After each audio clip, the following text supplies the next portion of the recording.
Давай, будешь играть?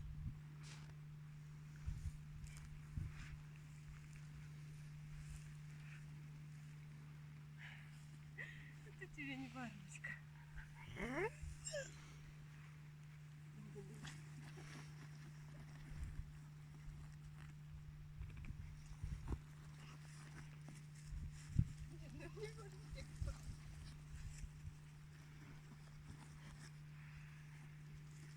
Какой-то он уставший.